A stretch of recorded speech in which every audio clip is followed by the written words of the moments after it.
Você sabia que tem como ganhar muito dinheiro todo mês com o YouTube sem precisar mostrar teu rosto? Pô, isso provavelmente você já sabe, quem me acompanha sabe disso. Hey Nerd, Trunks, não é o Peter aqui. Passando só pra falar que na descrição tem um link pra você aprender tudo sobre o YouTube. Tamo junto e fica com o corte. Falou, acho que a gente nunca tinha recebido um diplomata. Vamos ver se a experiência vai ser boa, né? Bom, Espero. pelo menos tem muita coisa interessante que eu quero saber sobre a sua profissão. Cara, e sobre você. sim, obrigado aí pelo convite. E, cara, uma das coisas que eu fiquei feliz, assim, de conversar contigo é que, acho que a primeira vez que a gente se falou foi por conta daquele artigo na Folha. Sim, sim. E, eu não sei, eu pensei, assim, como começar a conversa contigo. E não sei se você tinha alguma coisa planejada, assim, mas, enfim, vou começar aqui, vou lançar o que estava na minha cabeça. Manda. Que eu queria te falar por que eu escrevi aquele artigo, cara. Não sei se você quer comentar, o que... Bom, na época que deu a polêmica com eu ser chamado de nazista pelo mundo inteiro, você defendeu a minha ideia, ou quer dizer, não é nem a minha ideia, a ideia da Constituição Americana, uma ideia muito antiga, inclusive, e você é um cara com bastante propriedade para defendê-la, né? Então, conta um pouco do seu... Então, e cara, assim, foi uma coisa... foram várias questões aí, inclusive, assim, algumas pessoais, algumas relativas ao tema da liberdade de expressão propriamente, mas, assim, eu tenho estudado esse tema já há algum tempo, alguns anos, inclusive, estou lançando esse livro aqui, já te entrego aí. Beleza, da hora.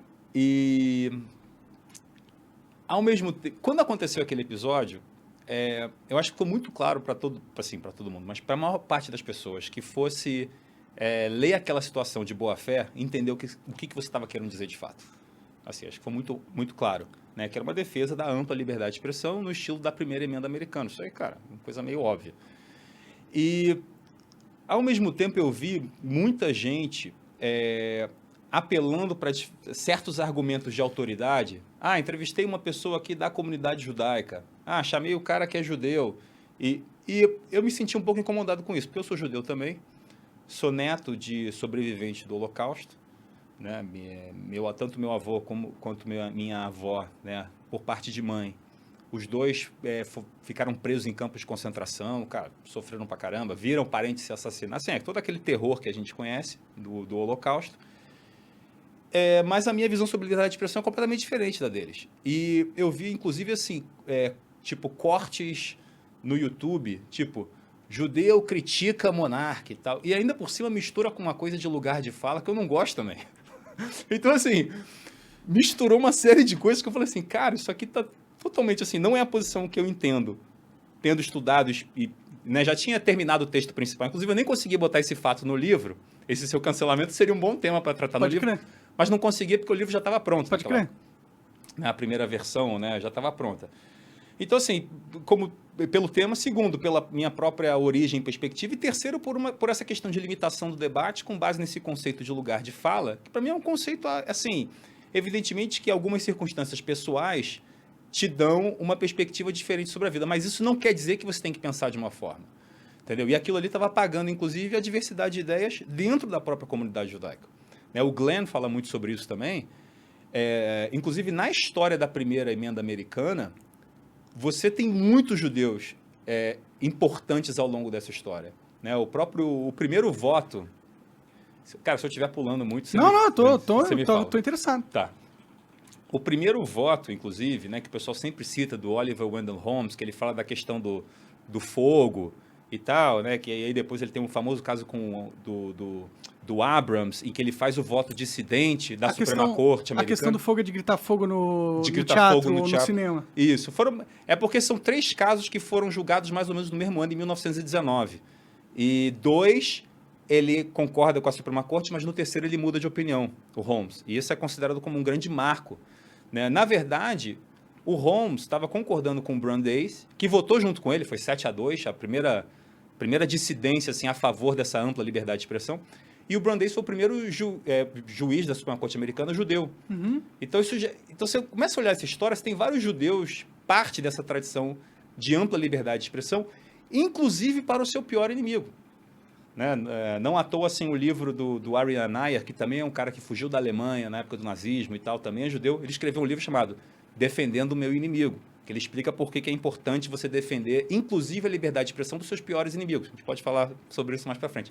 Então, por tudo isso, o cara falou assim, cara, eu me senti um pouco até em dívida com você, sem nem te conhecer, assim, eu falei assim, cara, não, eu preciso, eu queria que você soubesse que existem outras posições, Pode crer. entendeu? Dentro da comunidade Pelo judaica... menos, assim, que existem outras posições. Fora você já sabe. Sim. Você já conhece mais ou menos assim. Tem um país enorme chamado Estados Unidos. Exatamente. Então isso aí você não. Tô muito longe do microfone, não? Tá bom. Pode puxar um pouquinho, tá? Então, essa parte aí, acho que você já sabia, assim, eu tinha, claro, que foi publicado na Folha, o artigo, então mais gente teve acesso a essa visão, claro, mas ao mesmo tempo eu achei importante que você tivesse isso. Então eu pensei, cara, eu quero escrever esse artigo, quero mandar para o Monark. Aí foi aí que eu te mandei também, eu acho, cacei seu contato, contato do contato do contato, e aí foi aí que começou, assim, então eu fiquei um pouco... Cara, não sei, fiquei me sentindo um pouco em dívida. Assim, né, claro, metaforicamente, mas um pouco em dívida em fazer outras pessoas entenderem que, assim, o assunto é muito mais complexo. Sim, sim. Não era só um bêbado maluco, chapado, que tava falando merda porque não sabe o que fala. Eu tinha um certo ponto ali, talvez. Claro. Não, sim. E assim, mesmo que, cara, assim, eu já vi, assim, outras pessoas falando, tipo, mas há formas e formas de defender. Claro, sempre há formas e formas de defender, mas também, assim, há formas e formas de entender, né? Sim. Então, assim, se você tá vendo que às vezes a pessoa poderia ter defendido melhor, você também tem a obrigação de entender de boa fé. Você também tem a obrigação de dar talvez você também poderia ter entendido melhor as coisas. Exato, pô, tudo bem, cara.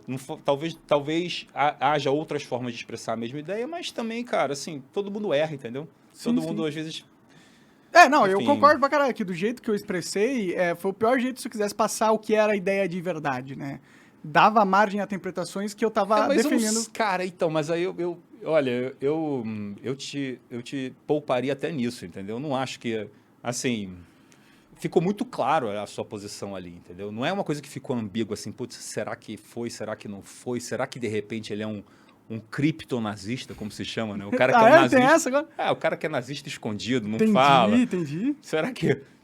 Cara, tá bom, não era o caso, entendeu? Sim, não é o caso, eu teria que ter obviamente. escondido muito bem nos longos dos anos aí que eu sempre fiz coisa na internet. E esse negócio, cara, do lugar de fala, de tudo isso, inclusive, assim, no final do primeiro capítulo, eu cito um debate seu com o Tabet. Ah, sim. Lembra? Lembro. E aí tem uma hora que isso tá aqui no livro, depois você... Que da hora. Você lê aí e me diz se eu retratei bem, mas tem um debate que você fala assim, você tá falando lá sobre a questão de discurso de ódio e tal, e aí você fala alguma coisa assim, eu acho que, cara, isso não deveria ser limitado, uma coisa meio, né, essa inspiração da legislação americana e tal. E aí o Tabet fala uma coisa assim, no livro eu narro, eu transcrevi certinho as palavras. Pode crer. Mas ele falou alguma coisa assim, tipo, sabe por que você é a favor de liberar isso? Porque você não é uma minoria, porque você não é negro, você não sei... E, cara, aí eu cito bastante no livro, você tem um monte de casos de advogados judeus, negros, enfim, de várias minorias que defenderam nazistas, supremacistas brancos. Cara, você tem vários casos. Então, assim, a ideia de que o próprio Glenn é um exemplo, mas você tem outros. O Jonathan Rauch, que escreveu um grande livro sobre liberdade de expressão. Cara, você tem vários casos de várias pessoas que são parte de uma minoria e que defendem a ampla liberdade de expressão. Então, assim, essa ideia, para mim, assim, é meio... E acho que vem dessa coisa do lugar de fala, né? Uma coisa meio absurda de que se você é parte de uma minoria, você necessariamente pensa... Isso é uma coisa até meio autoritária. Total, autoritária. Eles criaram uma ideologia, e a ideologia do identitarismo, e você tem que seguir exatamente o que a ideologia pensa se você for de certa identidade. E é isso, é uma maneira de controlar as populações politicamente para você conseguir aumentar o capital político de quem segue a cartilha, né? Exato, E nesse caso, cara, é até factualmente errado. Então, por exemplo, dá para citar... Olha, um dos grandes casos que é o Brandenburg versus Ohio, que eu também falo no livro, né, você foi jogado em 69, mas o caso aconteceu em 64, que foi um cara lá da KKK, um desses supremacistas brancos, que fez um discurso contra todas as minorias, que os negros tinham que ir embora para a África, os judeus tinham que ser devolvidos para Israel, e se o governo não quiser, ele vai se vingar do governo. Tipo assim, o cara fez discurso de ódio, ataque antidemocrático, ele conseguiu fazer o pacote completo. Cara, ele foi defendido por uma advogada negra primeiro, na sustentação oral na Suprema Corte foi um advogado judeu que defendeu. Então, quer dizer, os 2 advogados que defenderam ele foram membros de minorias. Então, assim... E os caras falaram, não, eles são traidores da própria causa. Não, realmente, assim, eles acabam sofrendo muito dentro da própria comunidade também. Imagina. Porque muita gente também não entende isso. Elas não entendem a posição de princípio de você defender a ampla liberdade de expressão. E aí, cara, essa foi uma das dificuldades de escrever o livro, porque, aliás... Cara, deixa eu te entregar logo antes que eu vou acabar fazendo... Da hora, deixa eu ver. Contra toda a censura. Pequeno tratado sobre a liberdade de expressão. Aí, da hora demais, hein? Tá saindo pelo selo Avis Rara, da Faro Editorial. Então, o título aí, Contra Toda a Censura.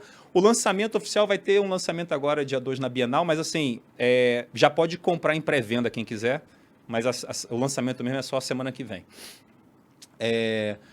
Cara, então assim, uma das dificuldades do livro foi exatamente essa, porque não adianta você focar só na questão jurídica. Porque você está discutindo, você sabe disso, você está discutindo liberdade de expressão, o cara fala, mas e a Alemanha nazista? A gente abriu o discurso e aconteceu o que aconteceu. Sim, como se a culpa do nazismo foi as pessoas terem liberdade de se expressar. Cara, aí eu fiz, cara, tem um subcapítulo só sobre a República de Weimar, né, que foi aquela república, quando acabou o Império Alemão, aí de 19 a 33 com a subida do Hitler, então tem um capítulo só explicando por que aconteceu o que aconteceu, né, e obviamente eu não sou um historiador profissional, então eu acabei usando diversos historiadores para mostrar que o negócio é muito mais complexo do que as pessoas pensam. Sim. Ao mesmo tempo, você tem que falar, cara, de visão de democracia, porque cada pessoa tem uma visão de democracia diferente. Cada pessoa não, mas grupos têm visões diferentes sobre democracia e, dependendo da visão de democracia que você tenha, você vai ter uma outra visão de liberdade de expressão. Sim. Então, muitas dessas pessoas que querem um debate tutelado, elas não têm esse receio da concentração do poder. Sim, ou de um Estado mais autoritário, né? Talvez isso seja, inclusive, o que eles querem, né? São pessoas com medo da vida, eles têm medo da vida.